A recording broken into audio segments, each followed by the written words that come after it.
এই ধরনের মিথ্যাও আটকায় না যে তার নেতারা নাকি আন্দোলন করতে গিয়ে, লড়াই করতে গিয়ে জেলবন্দি। কিসের লড়াই? তাদের এক মন্ত্রী তিনি তো খাদ্য চুরি করেছেন। খাদ্য চুরি করে মোট যে টাকা তিনি কামিয়েছেন, এটা উপার্জনের টাকা নয়। উপার্জনের টাকা আমরা বলি যে টাকা মানুষ তার শ্রম দিয়ে পায়, সেই টাকাটা উপার্জনের টাকা। যে টাকা চুরি করে, ছেঁচড়ামি করে, তোলাবাজি করে, অন্যান্য অপরাধমূলক কাজ করে যে টাকাটা তারা কামান, এই তৃণমূলের গুন্ডা তোলাবাজরা সেই কাজ করে এখনো পর্যন্ত একটা মোটামুটি হিসেব পাওয়া গেছে, তার পরিমাণ 10,000 কোটি টাকা। 1-2 টাকা নয়, 10,000 কোটি টাকা। এই খাদ্যমন্ত্রীকে যখন এনফোর্সমেন্ট ডিরেক্টরেট, একটি কেন্দ্রীয় তদন্তকারী সংস্থা, তাকে গ্রেপ্তার করলো, তাকে জিজ্ঞেস করেছিলেন সাংবাদিকরা যে আপনি গ্রেপ্তার হয়ে গেলেন, এই খাদ্য কেলেঙ্কারি সম্বন্ধে আপনি কি বলবেন? তখন তিনি একথা বলেননি যে দিদি বলবেন, তিনি বলেছিলেন দিদি সব জানেন, দিদি সব জানেন।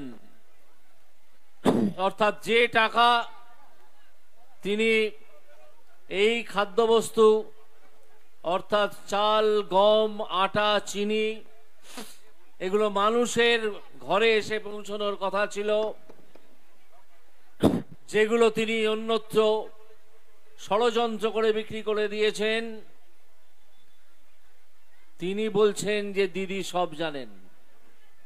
তাই এটা তো স্বাভাবিক যে এই দিদি বলবেন যে আমাদের যে নেতারা জেলবন্দি, এই নির্লজ্জা মহিলা বলবেন যে আমাদের নেতারা যারা জেলবন্দি তারা আন্দোলন করতে গিয়ে জেলে গেছেন। কি আন্দোলন? তৃণমূল কংগ্রেস আপনাদের কাছে ভোট চাইতে আসবে, যোগাযোগ করবে, তাদের একটি ডেপো ছোকরা এখানে প্রার্থী হয়েছে, তার সম্বন্ধে আমি বিশেষ কিছু বলতে চাই না, শুধু এই মন্তব্যটি করা ছাড়া যে এই টেপো ছোকরার দল যখন আপনাদের কাছে ভোটের প্রচারের জন্য আসবেন, তাদেরকে আপনারা কয়েকটা প্রশ্ন করবেন। প্রথম প্রশ্ন হবে যে ভাই, আপনাদের ওই নেত্রী মমতা বন্দ্যোপাধ্যায় গতকাল অর্থাৎ শনিবার একটি নির্বাচনী প্রচারে বলেছেন যে আমার নেতারা, আমার দলের নেতারা আন্দোলন করতে গিয়ে জেলে আছেন। তো কি ধরনের আন্দোলন তারা করেছিলেন? কোন আন্দোলনে তারা ছিলেন? এটা কি চুরির আন্দোলন? এটা কি খাদ্যবস্তু বাইরে বিক্রি করে দেওয়ার আন্দোলন?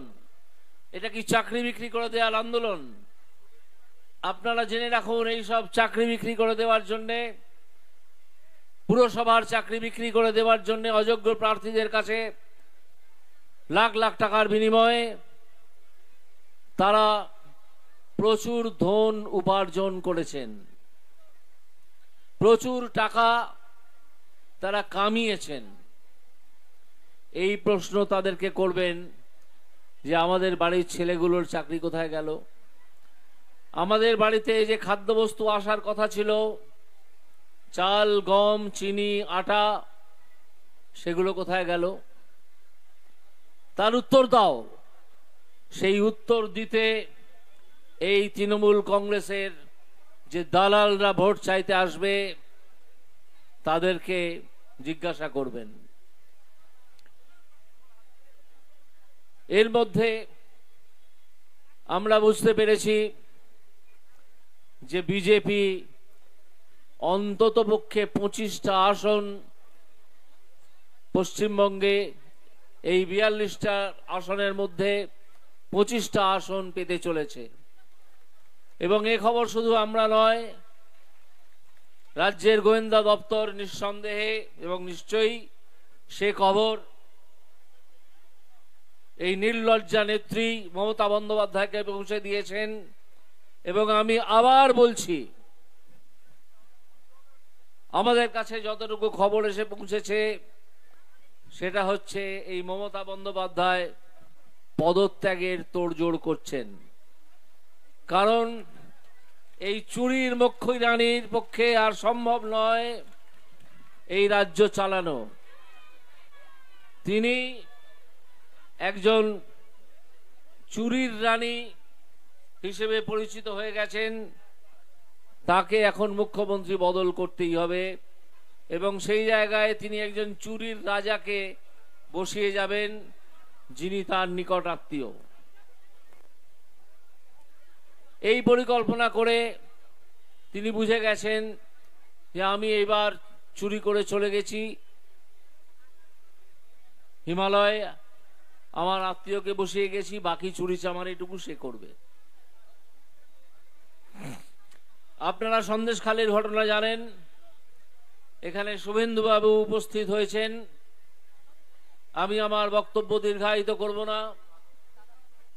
এই বিষয়ে শুভেন্দু বাবু নিশ্চয়ই আপনাদেরকে জ্ঞাত করবেন যে এই যে সন্দেশখালীর মুকুটহীন সম্রাট শাহজাহান, যাকে তাদের নেতারা আখ্যা দিয়েছিলেন সন্দেশখালীর বাঘ, সে আজ কেন জেলখানায় ছাগলের মতো চড়ে বেড়াচ্ছে।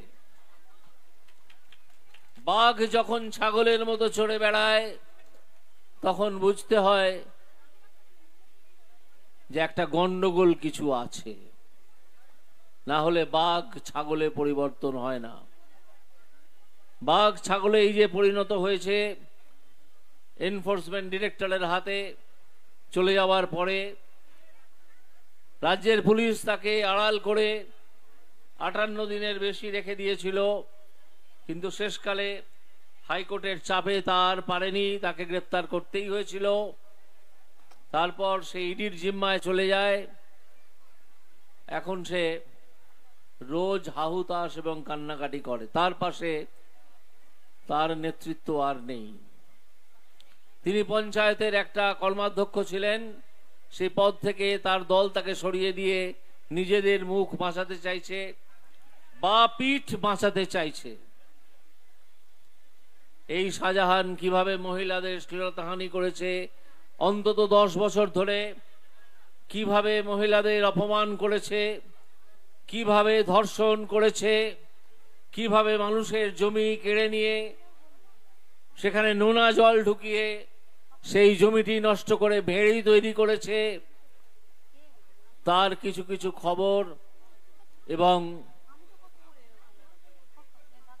টিভির সংবাদ আপনারা শুনেছেন এবং পড়েছেন।